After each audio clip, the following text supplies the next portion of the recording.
Camera তো বন্ধ করতে হবে রেস্ট্রিক্টেড এলাকা বলে। এই তো দেখাচ্ছে 4:30, বাট এটা 4:30 আলটিমেটলি এটা চায়নার টাইম।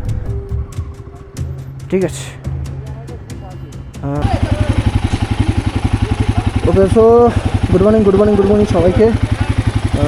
আজকে হচ্ছে 27শে জানুয়ারি, বেরাচ্ছি হচ্ছে বুমলা পাসের জন্য। এখন বাজছে 10:40। পাস সকালকে বানিয়ে নিয়েছি। পাসের ডিটেলস আমি তো আরামসে একটা ভিডিওতে বানাবো, প্লাস হচ্ছে তাইলপির ডিটেলস সব বানিয়ে দেবো। এগুলো তো এখন কিছু বলছি না।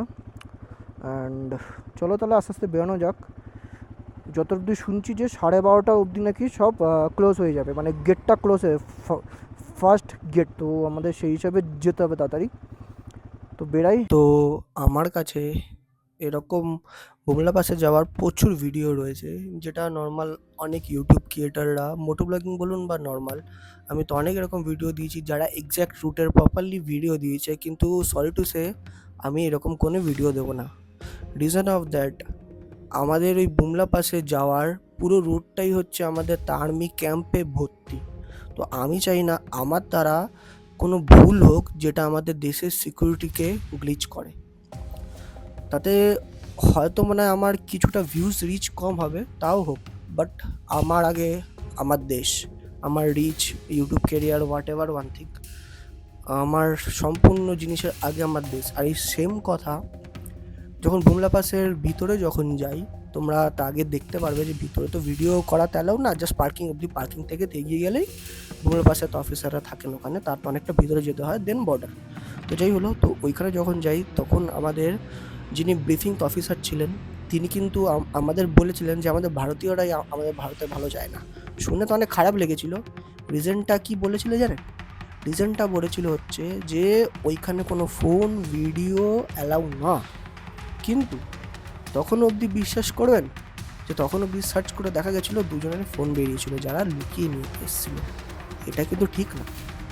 তো আমরা ভারতীয়রাই দায়ী যে আমাদের দেশের সিকিউরিটিটাকে গ্লিচের জন্য। তো আমি রিকোয়েস্ট করব সব ইউটিউব ক্রিয়েটারদের এবং ফিউচারেও যারা বুমলা পাসে যাবেন, দয়া করে চেষ্টা করবেন সম্পূর্ণ ভিডিও না ছাড়ার। 1% বা 2% রাস্তার বা নিজের ফটোগ্রাফ তুলুন, দিস ইজ এনাফ। ঠিক আছে, অ্যাজ আ মাই রিকোয়েস্ট, কেউ সম্পূর্ণ ভিডিও তুলবেন না। তো ফাইনালি বুমলা পাস চলে এসেছি। অ্যান্ড ক্যামেরা তো বন্ধ করতে হবে রেস্ট্রিক্টেড এলাকা বলে। ওখানে ক্যামেরা তো তেলাও না, তাই পার্কিংয়ে গাড়ি রাখি, দেন বর্ডারটা দেখে তো আসি। তোমাদের সাথে এক্সপিরিয়েন্স শেয়ার করবো। ওকে, সামনে আমাদের ইন্ডিয়ান ফ্ল্যাগ, দারুণ লাগছে। চলো পার্কিংয়ে গাড়িটা রেখে আসি।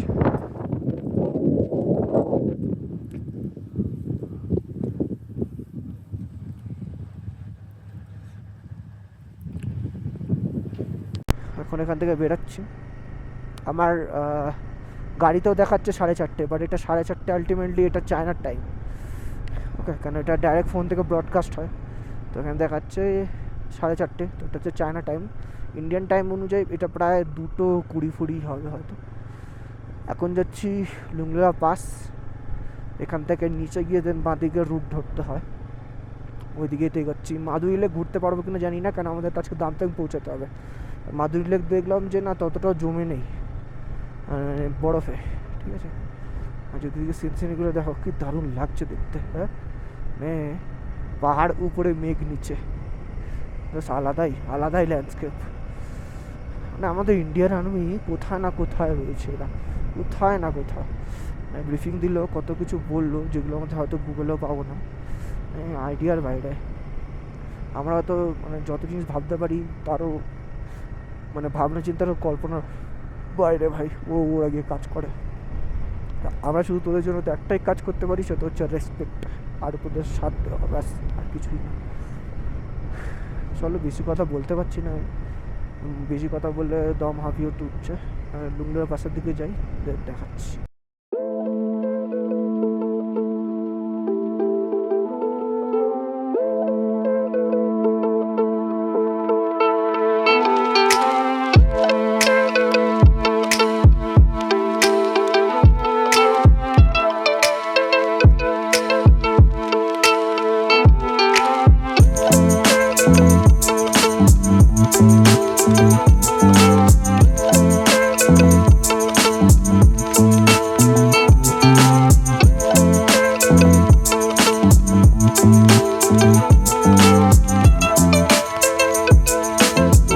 আমরা তো এখন ডাইরেক্ট চলে যাচ্ছি দামতেংয়ের দিকে। রুংলা পাসের কি হলো, তো ওইখানে কিছু কিছু বড় বড় অফিসাররা মানে এসছেন, তাই আমাদের আজকে আর যেতে দিল না, ঠিক আছে, বন্ধ করে দেয় রুটটা। আর মাধুরী লেক তো পুরোটাই পিছনে, অ্যান্ড গিয়ে ভাবলাম যে আবার উপরে তো ওঠা, মানে দেন আবার দামতেং যাবো এই রুটেই, তো তার জন্য মাধুরী লেকটা স্কিপ করে দিলাম। আচ্ছা, তার জন্য বেরিয়ে গেলাম। তার আমাদের দামতেং যাওয়ার জন্য দুটো রুট আছে, একটা হচ্ছে জাং থেকে যাওয়া যায়, আর একটা হচ্ছে আমাদের এই বুমলা পাস থেকে যাওয়া যায়। আমি বুমলা পাসটা চুজ করে নিয়েছিলাম কেন, যাতে বুমলা পাস ভিজিট করে দেন ওখান থেকে দামতেংয়ের রুটে যাওয়া যায়। আর দামতেংয়ের রুট বুমলা পাস থেকে দারুণ সুন্দর দেখতে, এ তোমরা দেখতেই পারছো যে এখানে চারিদিকে বরফ পড়ে রয়েছে, আর এইসব কিছু ঝাউ বন দারুণ লাগছে, মানে মায়াবী সুন্দর, যেরকম বলে না মায়াবী সুন্দর, ওরকম ধরনের লাগছে। প্রকৃতি কি তো অপার্থিব খেলা, হ্যাঁ, মানে আমরা যতটুকু ভাবি তার থেকেও দুপুরে হয়তো মনে হয় তারা ভেবে থাকে, এই জন্য এত সুন্দর।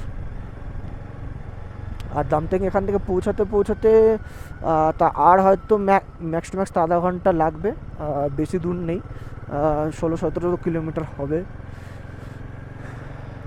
পাহাড়ি রাস্তা বুঝতেই পারছো, পাহাড়ি রাস্তা 16-17 কিলোমিটার হচ্ছে আমাদের নর্মালের সেটা প্রায় ডাবল ট্রিপল হয়ে যায়, কেন স্পিড স্লো থাকে, কার্ভ থাকে, অনেক ম্যাটার থাকে, যেমন এইরকম রোড আছে, ওকে।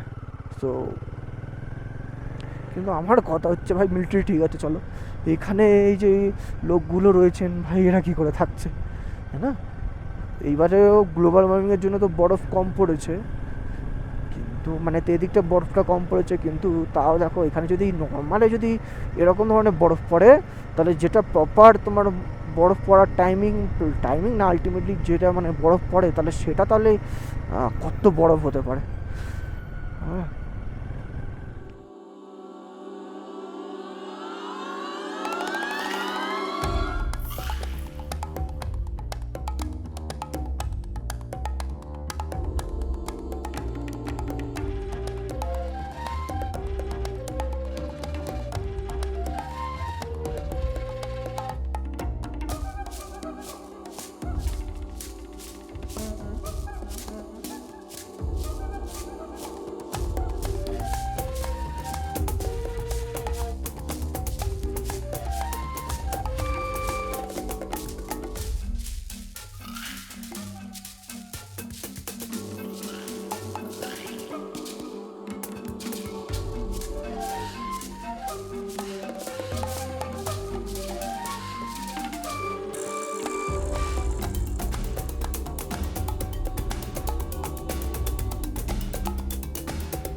ঠিক আছে, হ্যাঁ।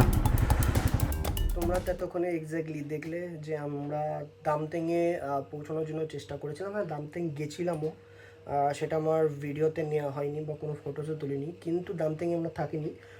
3-4টে রিজন ছিল। ফার্স্ট রিজন ছিল যেটা হচ্ছে, আমি দামতেং থেকে মাগো চুনাভ্যালিতে যাওয়ার জন্য প্ল্যানিংটা করেছিলাম, কিন্তু সেখান থেকেই দেখলাম যে দামতেং থেকে যে মাগো চুনাভ্যালিতে যাওয়ার যে রোডটা করে দেওয়া হয়েছে, রিজন অফ দ্যাট সেটা হচ্ছে তোমার আর্মি পার্সন যারা, তারা রোডটা ঠিক করছে, তার জন্য সেখান থেকে মাগো চুনাভ্যালি যাওয়া যাবে না, ফার্স্ট প্রবলেম। দ্বিতীয় প্রবলেম হচ্ছে আমাদের ফিউল সবারই কম ছিল, তাই আমরা ওখানে থাকাটা ঠিক মনে হয়নি, কেন দামদাঙে কোনো ফিউল পেট্রোল পাম্প ছিল না। হ্যাঁ, তো একটাই ছিল, অনলি ফর ইন্ডিয়ান আর্মি, ঠিক আছে, তাদের জন্যই ছিল।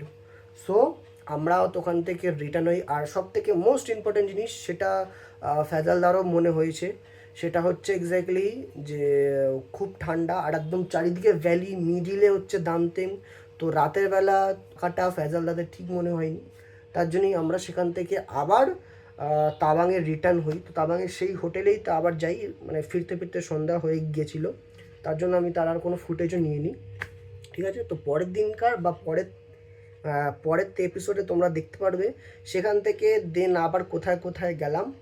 তো ভিডিওটা পরের এপিসোডের জন্য ওয়েট করো, পিকচার भी বাকি है, ওকে। আর আজকের ভিডিওটা এতটাই, কেমন লাগলো প্লিজ কমেন্টে জানিও, ওকে। চলো।